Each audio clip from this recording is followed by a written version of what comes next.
It will take all necessary legal and administrative measures to recover any amount due ECG and the state as a result of the positive outcome of the international arbitration in the matters between PDS and ECG. Again, we'll bring you other matters where legal team of the former CEO of the NPA, Dr. Mustafa Hamid, accuses the Office of the Special Prosecutor of engaging in public theatrics over claims assets worth over 100 million cedis linked to the case has been seized.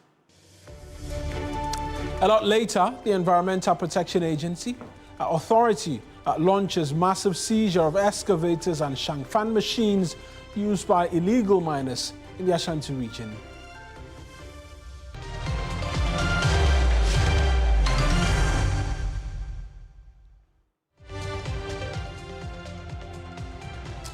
Hello there, welcome to News Central, a brand new day. I am Mawuena Egbeta. The bulletin starts right now.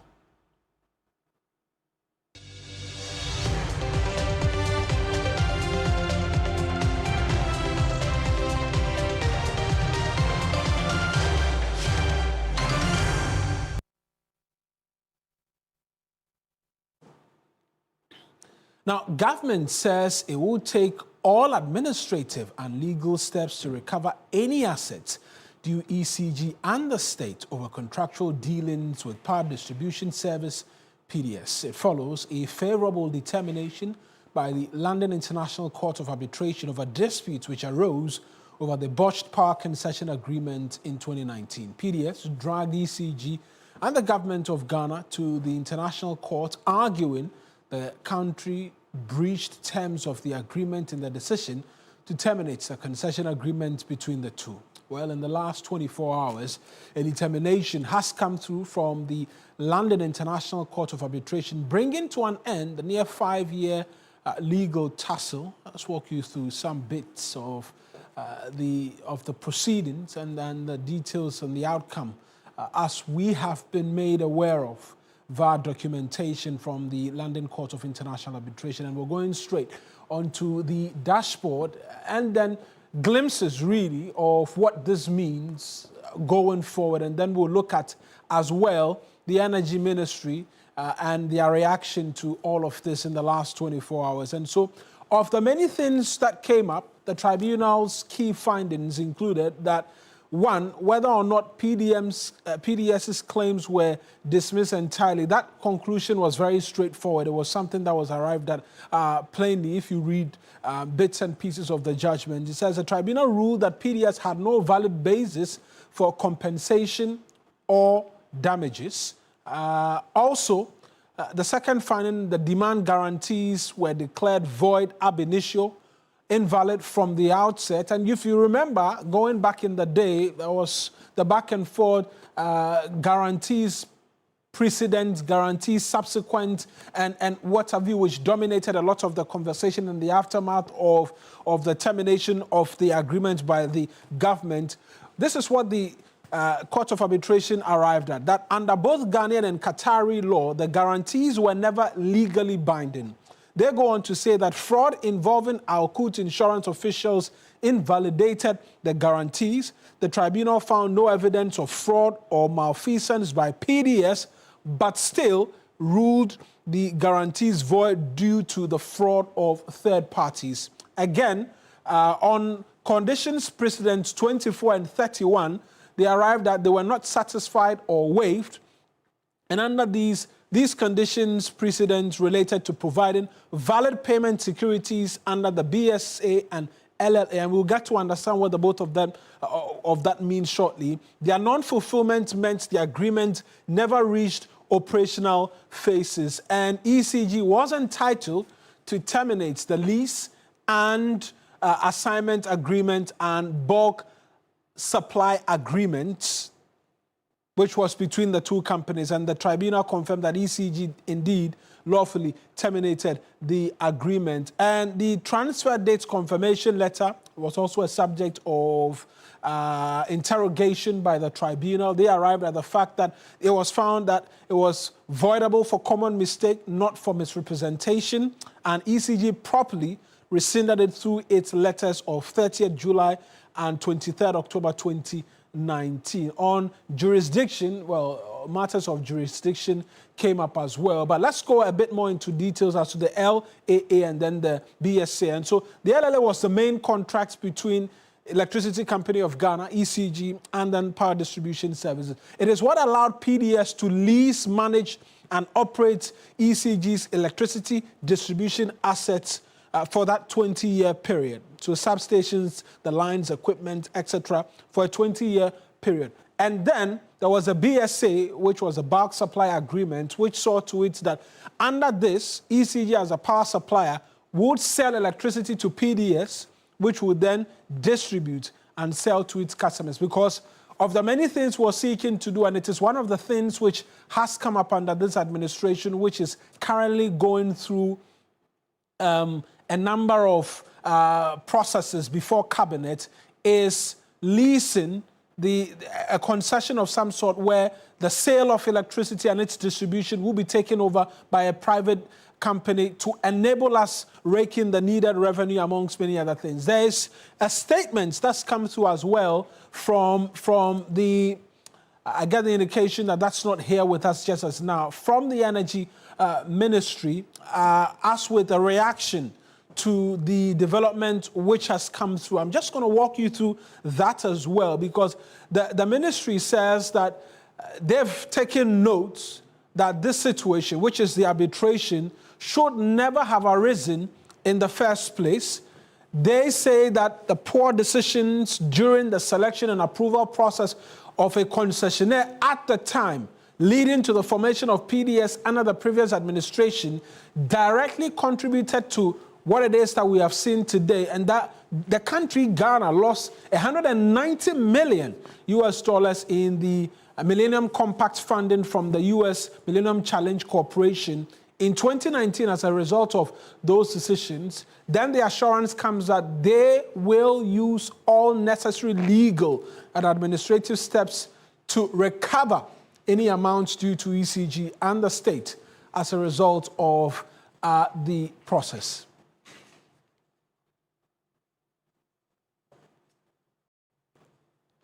We're hoping as well to connect with Richmond Roxon and pick his thoughts as to this. He signed that Energy Ministry letter. A number of you have shared concerns from time immemorial about some monies or revenue which PDS had collected and was not repatriated back to the state when the agreement was terminated. We will seek to find out whether that indeed is the case and whether or not that forms a part of all of the binding monetary agreement we're supposed to be receiving from PDS. But if you read the arbitration document as well, just some minor cost as well was afforded to us by the tribunal as well. Mr. Richmond Roxon has joined us. He's head of communications for the Energy Ministry. He's joined us via the phones. Let's connect with him right now. Richmond, I appreciate you joining us. From the start, this comes off as very good news to the government, considering there will be no concern about judgment debt going forward. But talk to us about this legal and administrative steps you say you're going to be taking to recover all assets belonging to the state from PDS. Let me say good afternoon to you and good afternoon to your cherished.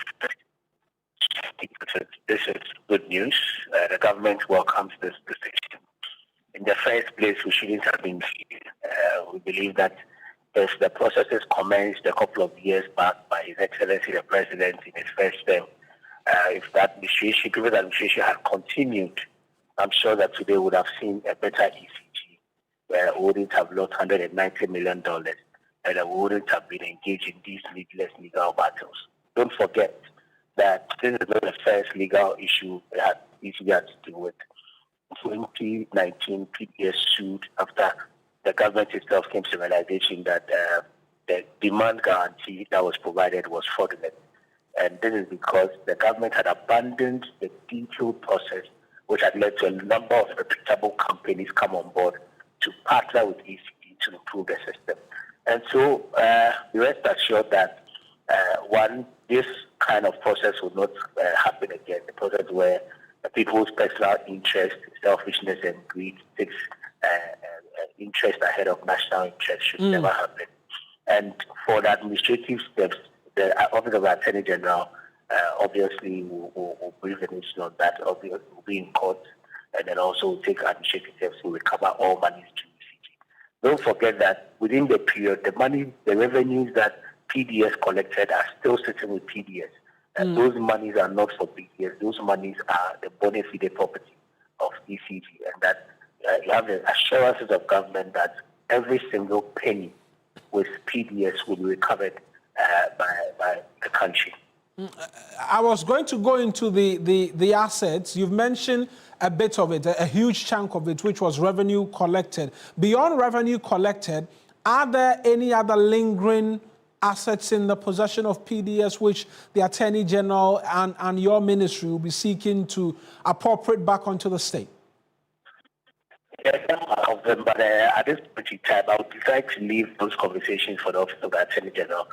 You know, I'm a lawyer, it's a legal steps that the states must initiate. If you look at Article 88, it falls perfectly under the purview of the Honorable Minister of Justice and Attorney General. So I wouldn't want to go into that. But you have the assurances of government that once this arbitration is over, once PDS's claims have been entirely dismissed, once the arbitration they commenced has confirmed that the demand guarantees were void ab initio, he assures that the Attorney General's office will act and recover every asset in possession of PDS. Well, on the subject matter of concessions, the ministry is undertaking consultations at different levels for a new possible concession agreement. We're seeking to lease some portions of ECG's distribution services, amongst many other things. There were 3 proposals which were put on the table as of the last time I was at the ministry personally. Has there been progress made on that front now that we know that the chapter of PDS is completely behind us? The Honorable Minister reiterated some time back the government has approval. You have cabinet giving approval that you should have private in the billing and collection. Hello, Mr. Roxon, I'm losing you a bit. If you could kindly just, I don't know, position yourself possibly, or perhaps project a bit more so that if it's the line that's been faint, we can get. Are you able to hear me now? Yes, it's a lot better now. And so the government to cabinet that they should probably set up the billing and collection of ECG, like it's getting initiated. And selected will be announced by the Ministry of Energy. But assurances you have is that we will not have cannibalized again like what we've seen at that period. That's what I can assure you. Right then, Mr. Roxon, we'll leave it here. Appreciate you speaking to us this afternoon, and that's Richmond Roxon. He speaks for the Energy Ministry and joining us, but also just by way of a reiteration of the position of the Energy Ministry again in relation to these matters. We're going to put it on the screens right now so you can catch a glimpse for yourself exactly what the arguments are. The government notes that the situation, which is the arbitration and its outcome, should never have arisen in the first place. Poor decisions during selection and approval process of the concessionaire led to or leading to formation of PDS under the previous administration directly contributed to the current outcome. They say that Ghana lost approximately 190 million in compact funding from U.S. Millennium Challenge Corporation, which the president, John Mahama, by the way, says that he is looking for ways to have the country re-enter that again.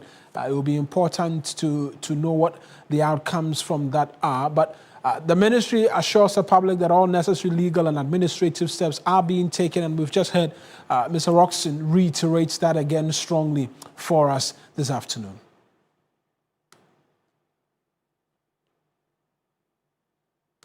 Now, the legal team of the former CEO of the NP, Dr. Mustafa Hamid, has accused the Office of the Special Prosecutor of engaging in public theatrics following its recent claim that assets worth over 100 million cedis linked to him had been seized. The Office of the Special Prosecutor, in a statement earlier this week, said it had seized and frozen assets valued at more than 100 million and over 100,000 US dollars with additional assets under active tracing. These actions, the OSP said, were based on strong documentary, banking and transaction evidence linking the proceeds to the alleged offenses. In a statement released by Hay Partners, Dr. Mustafa Hamid's lawyers, they emphatically denied the OSP's claim, stating that no assets or businesses belonging to their clients have been identified, traced, or seized. A legal team further criticized the OSP for making public assertions inconsistent with its court filings, reminding the office of its constitutional and ethical obligations to act with fairness, integrity, and respect for the rights of individuals before the court.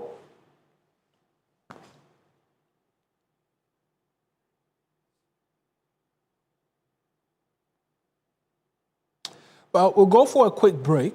When we return, the lawyers of Dr. Hamid, I should say, will join us via the phones, and then we can put a few questions to them. Stay with us.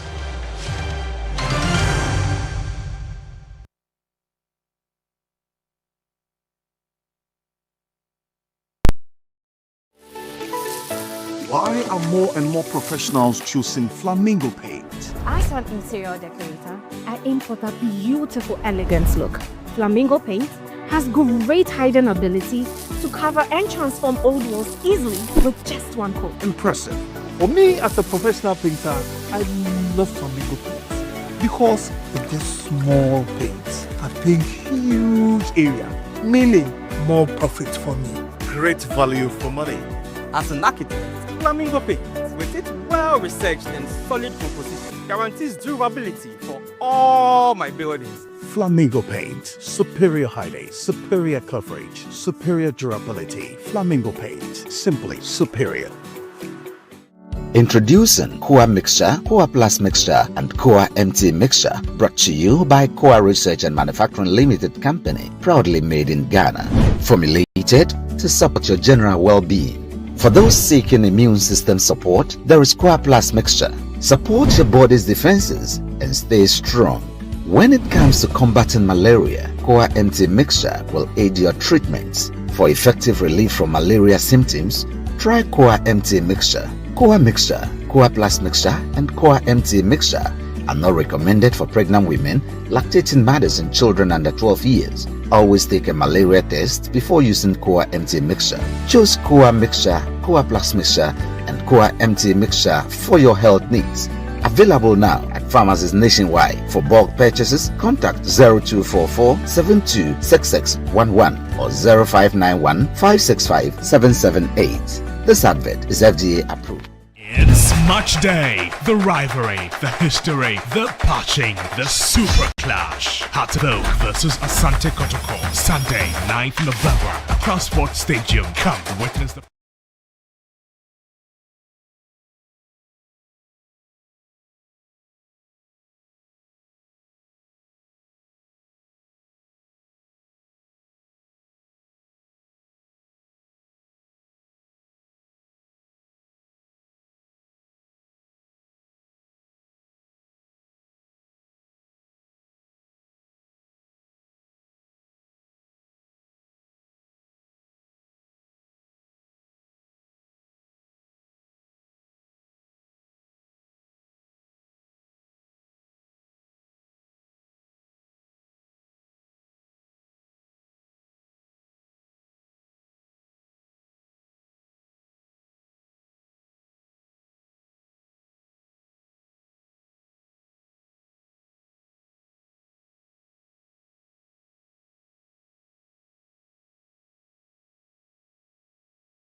Welcome back to the bulletin, and we're going on to the phone lines, but if you were not with us before we went on that break, has to do with lawyers of Dr.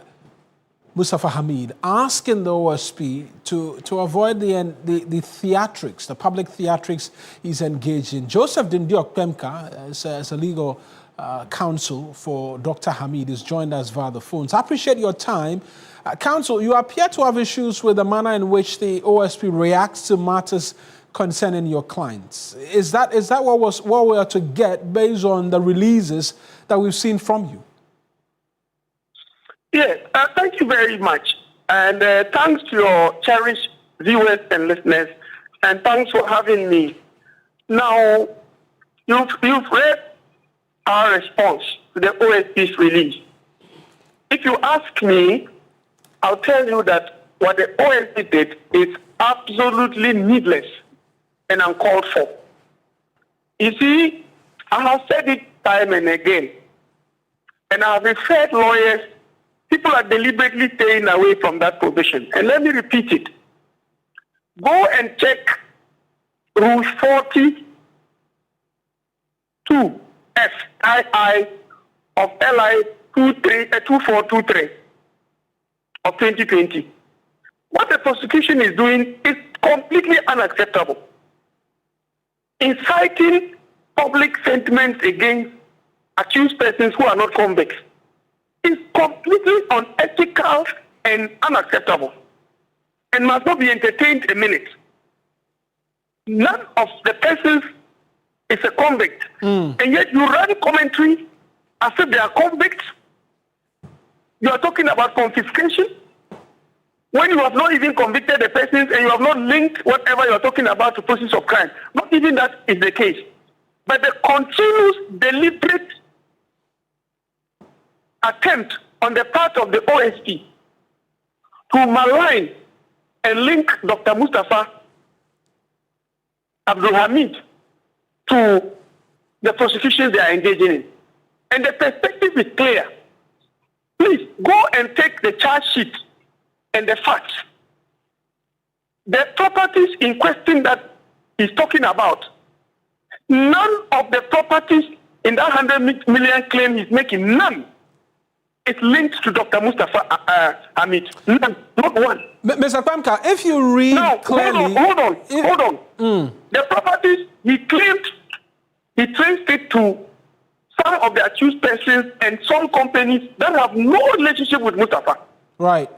And yet, anytime he's putting out information, he wants the public to believe that those properties worth 100 million Ghana cedis that he has traced are properties of Dr. Mustafa Hamid, which claim is totally false by the facts available to him and the charges that he himself has presented against the accused in court. And that's why I want to come in. That's why I want to come in relation to the claims and the fact sheet.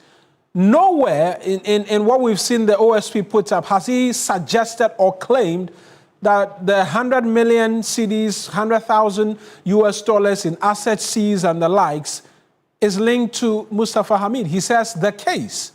And so upon what basis are you saying that he is linking it to your client? Because he hasn't in any way, in the latest write-up that we've seen as well, and the facts which you are alluding to as well, and the charge sheet, hasn't pointed that it is linked to Mustafa Hamid, but has only said it is linked to the case.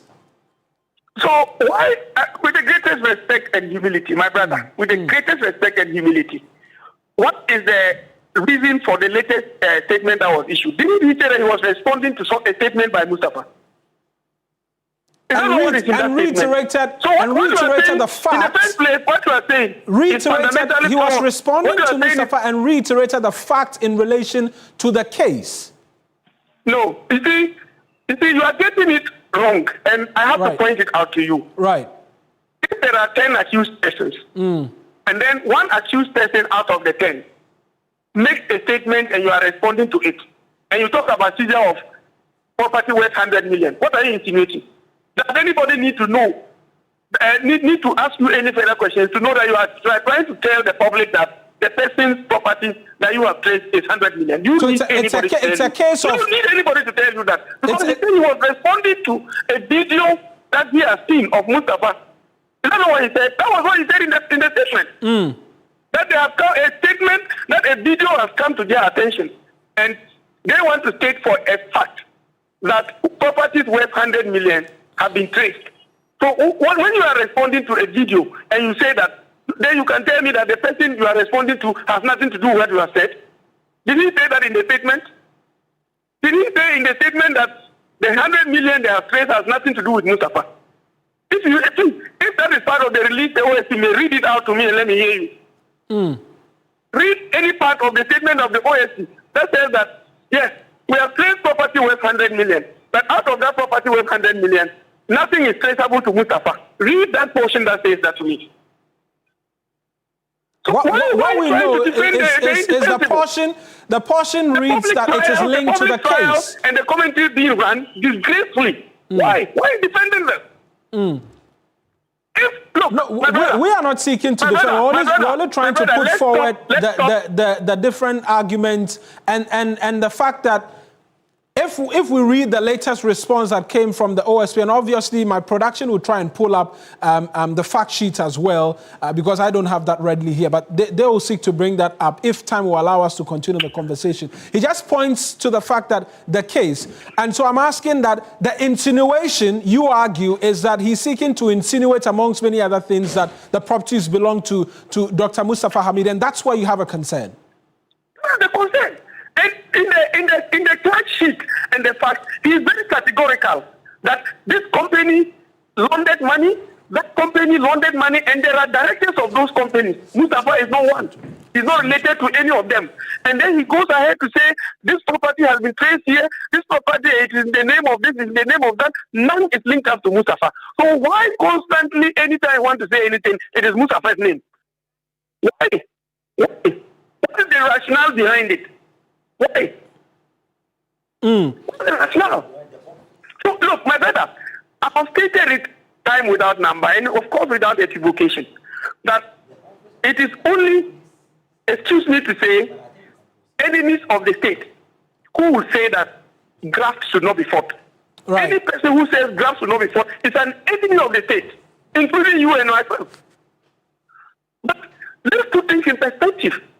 The most important thing the public is waiting for, right, is that you secure conviction and then retrieve assets for the state. It is not public commentary about intentions. It is for you to go to court, prove your case. When you have secured conviction, you go through the processes and take assets, and everybody will clap for you. But it is very easy to speculate and write out things in the media, and people will start becoming hysteric and hate somebody. You shouldn't be doing that. Public trial. Right. So that at the end of the day, if the persons are found guilty, they suffer the penalty for it. Their properties are seized. Until then, Article 92C is very clear that they are presumed to be innocent. You don't incite the public against people who are on trial. It is unethical. It's against the dictates of LI 2423. And not in the countenance. It can be anybody. Not just Dr. Mustafa. It can be anybody. I'm against it. Whether MPP, NDC, or whichever party. Let's not do media trial. Because it is having the effect of handing over non-convicted persons to the public for distraction. And that can be dangerous to our democracy. Right. Counsel, there's another aspect of this that on the 13th of November, you're moving an application, if I can call it that, in the court, or a motion in the court, seeking to have the passport of Dr. Hamid handed to him because he has a political engagement in Canada.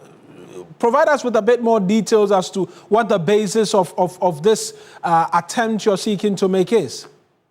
But it's a private application we are making. It has nothing to do with the case, per se. This one is Dr. Mustafa Hamid personal engagement he has outside the country. And you know that when the bail was granted, one of the conditions that was given was that we should deposit the passport, and it has been deposited. So if you want to travel, you have to seek leave and permission of the court before you can travel. And that's what we have done. We have enumerated our reasons and etc. It is for the court to determine. And I'm not ready to discuss the merits or otherwise or whatever is there. What happens if the court denies it? There is nothing that ties him from applying to the court and convincing the court to grant him permission to travel. There's absolutely nothing that prevents him from doing that. And it happens all the time. Right. So many things in the past, under MTT it happened, under NDT it will happen. If you are standing trial and your passport is actually deposited in the court, when you want to travel, you seek the permission of the court. And if the court is minded to grant it, you travel. If it doesn't, that's the end of the matter. So he's exercising his right, and there's nothing wrong with it. Right then, appreciate you speaking to us. I was just asking the question, what happens if that is not granted by the courts? But I don't think you heard that because you said you weren't interested in discussing the merits of the matter. If it is not granted by the courts, he will not travel. Because how will he travel without a passport? Right. If it is not granted by the court, it means it's not granted and he will not travel. So. Counsel, as always, I appreciate you speaking to us. That's Joseph Dindiok Pemka. He is I'm grateful. He's a private legal practitioner as well as a legal counsel for former NPA boss Dr. Mustafa Hamid speaking to us this afternoon. And we'll move away from that and bring you some other matters because the Sunyani Technical University is struggling to recover and protect some 35 acres of land belonging to the institution, which has been encroached upon by faceless individuals working with land gas. The Vice Chancellor Engineer Professor Kwejo Edinkrapia told the Public Accounts Committee on Thursday that the university received a request of compensation from a woman who claimed to relate to a family that originally owned the land. After that demand and pending court cases, people started building on the 35-acre land under strong protection of land guards who sometimes threaten officials and students of the university. He lamented that all attempts to reclaim the parcel of land have not been successful, calling on government to intervene.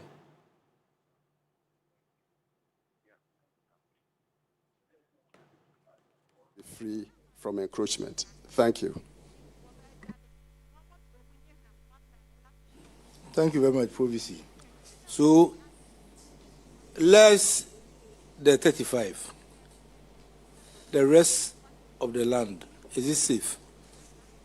Yes, please. The rest of the land is very safe because we have built almost across. But unfortunately, the other side, we didn't have any presence. And that is why when they started, it was difficult for us to show. In fact, we attempted building fence wall, they demolish.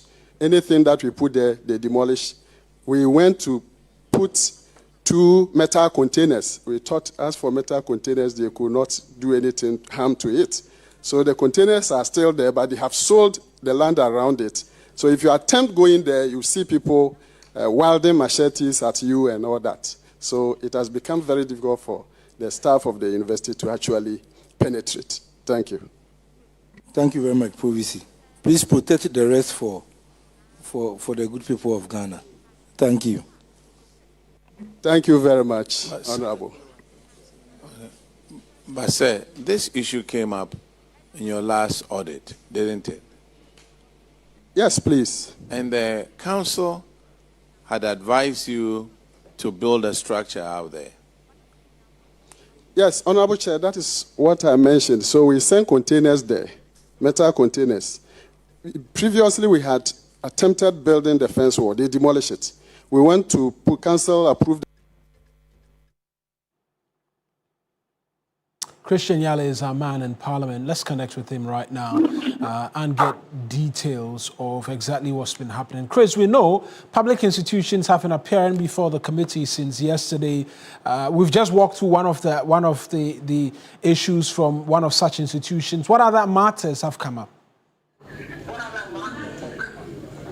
Eric, we know that yesterday the University of Education appeared before the Public Accounts Committee. One major infraction that was cited against them was an amount of some 28 million Ghana cedis, which the university paid to some staff as honorarium, but failed to provide the relevant document to support that amount. Also, there were some activities that the university had embarked on which they could not justify, which all accumulated this amount of 28 million Ghana cedis. The Public Accounts Committee referred the university to the Attorney General for prosecution. We know that today, for instance, as well, after the Sunyani Technical University had appeared before the Public Accounts Committee. The Koforidua Technical University also appeared before it. And as part of their infractions, Eric, I can tell you that they had actually made some payment of 37 million Ghana cedis for the construction of a number of projects. Now, these projects were to start in 2019. They did not start. They stalled for so many years. And when the university appeared before the committee, one of the reasons they cited was the COVID-19 and lockdown, which was in 2020. So the committee sought to even question why the project could not even start in 2019 until COVID struck. But we know that as well, they had paid some over 819 Ghana cedis or 1,000 cedis to some staff to have embarked on study abroad, and that as well, you have a lot of them refusing to return to post or defaulting in making payments. So those are some of the infractions. Always it has been about unearned salaries and also defaulting or overpayment of salary to unearned people.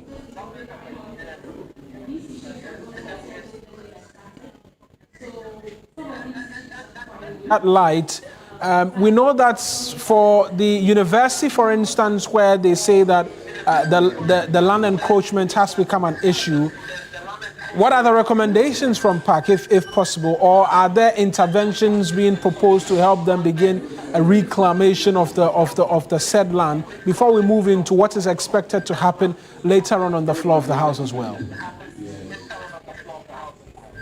Eric, we know that the Sunyani Technical University is having about some 163 acres of land on which it is situated. Out of this 163 is the 35 which is being encroached on by some individuals. In fact, the Vice Chancellor tells the Public Accounts Committee that they are currently in court with about 11 different legal cases after that woman who claims to be a relative of the family that initially owned the land had come to demand compensation. Now, what it means also is that because it also borders on national security and they are unable to confront these land guards who are taking over the land, they had made that request from the committee that government steps in, the Ministry of Education steps in to ensure that they are able to do that. But the PAC chairperson, Abinose Asare, made a case that it is not just about making demands, but they need to also take action. For instance, you have the Bono Regional Security Council that is there, and the immediate district within which the Sunyani Technical University falls under. And so these are immediate authorities that they can engage to intervene, because you don't attempt to fight issues of security by using school authorities and by using students, which is so dangerous indeed. But when you have the RegSec, then indeed you can fall on the RegSec to intervene. But we know as well that, Eric, one of the universities, that is the Tamale Technical University, has been the only different one because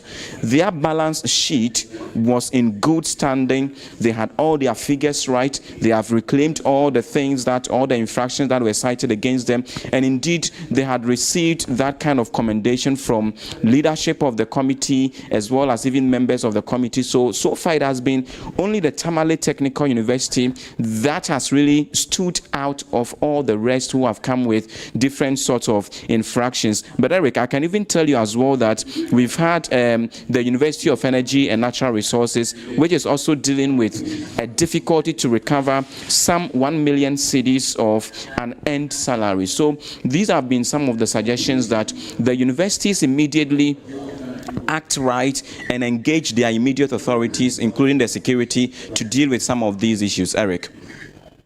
Quickly, just quickly on what we're expecting a lot later on the floor of the House. Give that to us briefly so that we can move on.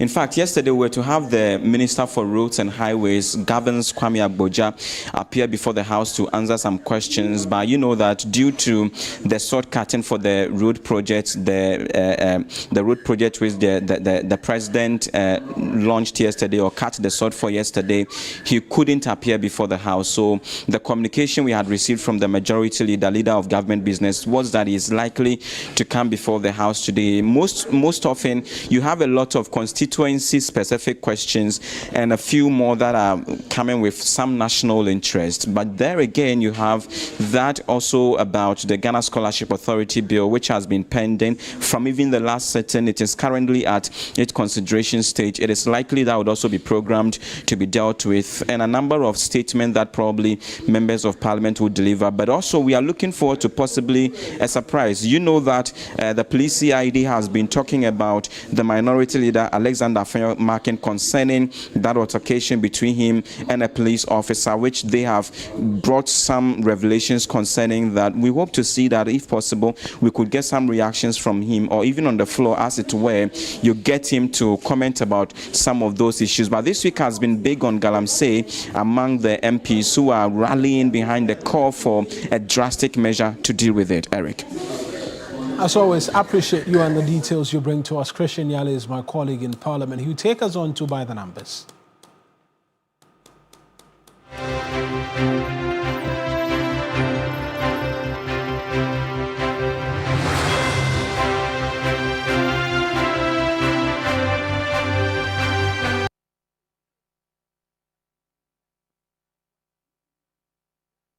Now, prices are slowing, but pockets are still empty. The finance minister set a target to cut inflation to 8% from 23.8% in December 2024. The goal has almost been met. Inflation for October 2025 now stands at 8.1%, below the budget target of 11.9%.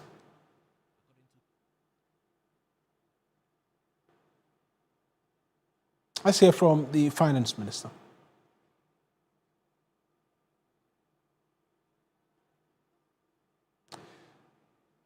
A bit of a challenge in economic target for 2025.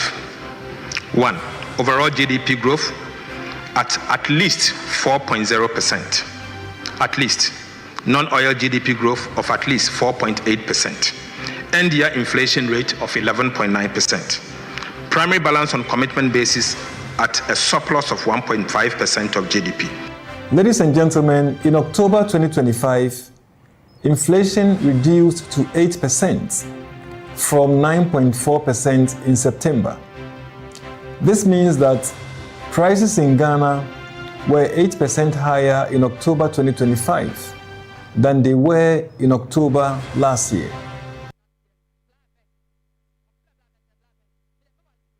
And for a lot of you watching at home, you're asking, what does this really mean? Lower inflation means prices are rising, but a bit slower. Not that they are falling, and the numbers may look good, but for many households, the cost of living may quite be different. Food remains the biggest expense, taking about 43% of household income, and that makes food inflation the real measure of how far your money goes. And the recent data shows that food inflation has eased, helping to pull down the overall rate. Imported goods have also stabilized with a stronger cedi, yet non-food costs such as housing, transport, and utilities remain quite high, keeping pressure on family budget. Exactly a week from now, the finance minister will present the 2026 budget statement. As we build up to that day, let's get into the data and see where the change is happening. And we're going on to our dashboard right now in relation to that particular subject matter. And that's where we're going right now, the dashboard, and bring you details as to what really the numbers are. And we're going there right about now in terms of looking at inflation and its trend for you. You heard the government statistician speak. And so this was the end of year target. Without a doubt, it is quite clear that the government has exceeded its budgetary target by some 3.8% already, because for the month of October, it was recorded at 8%. And so it means some good news in terms of the macro outlook of the economy. But again, it will come back to the question as to whether or not this is being felt in the pocket. But this is the trajectory of what inflation has looked like since the start of the year, where we were at 23.5%. Now we're down to 8% as at the 10th month of the year. And so in 10 months, we've brought it from 23.5 to 8%.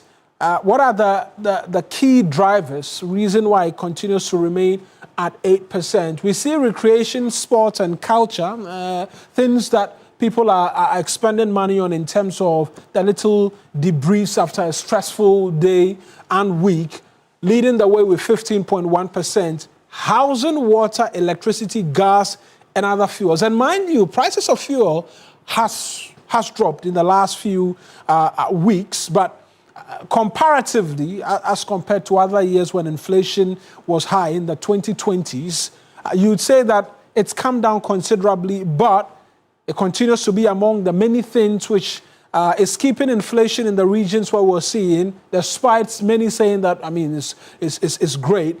And then there is housing as well. Water and electricity, we know that despite the positives, we've seen tariffs increase marginally on electricity. Water didn't get anything at the last time of check. But all of that and more is a second contributor as to why inflation remains where it is. Then there is the alcoholic beverages, tobacco, and then narcotics. There is clothing and footwear. There is personal care and other matters. And then restaurants and accommodation services, amongst many other things. Non-food inflation overall, 6.9%, and that's what the numbers look like for you. That's it by the way of By the Numbers, and we'll go for yet another break. We'll return with a bit more in terms of the news.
Welcome back to the Bulletin. Now, in a forceful strike against illegal mining scourge in the country, the Environmental Protection Authority has launched a massive seizure targeting excavators, shangfangs, and other equipment used in Galamsey areas. The multi-day operation has seen over several machinery confiscated from illicit mining sites across the Ashanti region. The move marks a wide effort in the government's fight against Galamsey, moving beyond arrest of low-level operators to permanently disabling the expensive machinery that forms the backbone of the illegal industry. Ibrahim Abubakar is tagging along with the team. But let's listen to Professor Nanama Brown-Kluche, who's the CEO of the Environmental Protection Authority, speak to the first day of operations.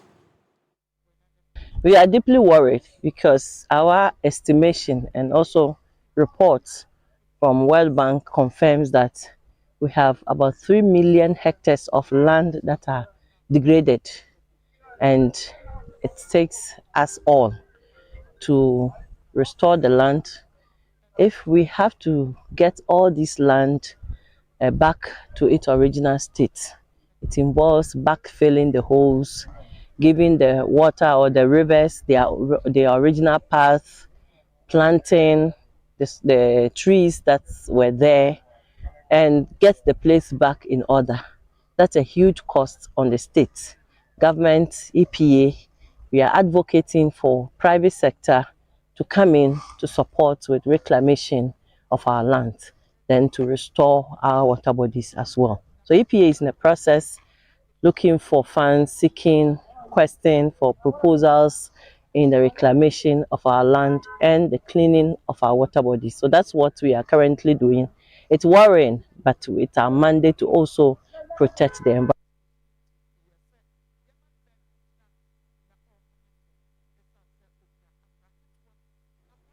Now, the investigative committee formed to look into the recent boat accident that occurred in the Karachi East municipality has submitted its reports to the Ghana Maritime Authority. The boat accident, which occurred on a section of the Volta Lake last month, claimed 11 lives, including 11 children.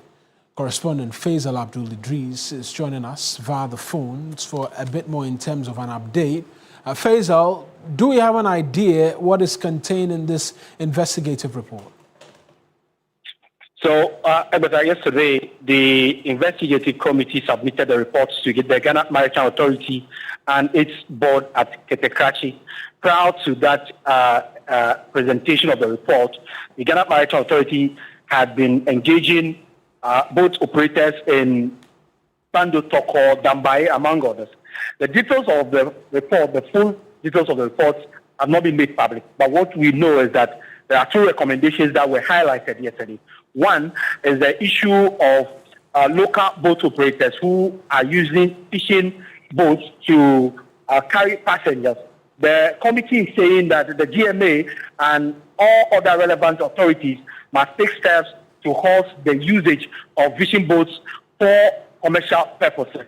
The committee is also recommending that the GMA and its partners must ensure that boat operators who are carrying passengers do so only when they have life jackets. These are the key recommendations the committee have made. We are yet to have the full details of the report, but let's listen to Naval Captain Isaac Mahama, who had been speaking to us right after the presentation of the report to the GMA.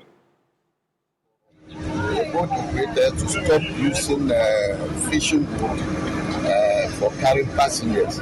Fishing boats are made for fishing and not for carrying passengers. They have boats that are designed for carrying passengers, so that we all resort to using those boats for carrying passengers. And the service boat that they normally use is only for the family, the husband, wife, and children when they are going to market as a private boat. And it's not for carrying goods and then passengers, life jacket. Once you are on the boat, you should wear your life jacket. So that's another. Faisal, just quickly, we know the Maritime Authority has been speaking as well. What exactly have they been saying? The Ghana Maritime Authority says they are yet to get the full details of the report. They received it yesterday. They'll go back and take a look at it and also ensure that the recommendations that have been made are fully implemented. But as I have indicated, they have earlier promised that they are already working on making life jackets available to the boat operators, which will be sold to them at discounted fees. And it's important to also note that if you go across the landing sites, you go to Pando Toko, Dambai, Karachi, even after the recent disaster, both operators are still operating without life jacket, raising so much concern among residents. Let's have a listen to what the Director General of the Ghana Maritime Authority said yesterday after they received the report. Right. Office here. The office accommodation has been secured, and then we are posted staff here. So the working visit is also allowed the board and management to see the office space and to see how we quickly make sure that the office they start working. Whilst here, we are taking opportunity to also receive the committee investigation report into the Akuma incident. As you know, Her Excellency the Vice President herself was here. So it is important that whenever there is any casualty, it is mandatory in the Ghana Maritime Authority that it must be investigated, whether it's casualty of small boat or a ferry or a ship at sea. So that is a routine thing. And in record time, the committee has worked together in the report. So we have received the report and we are here to see what is in the report. And as the board chair has indicated, the report will be implemented. Faisal, thank you very much for those details. That's my colleague Faisal Abdul Idris speaking to us. That's it from us this afternoon here on News Central.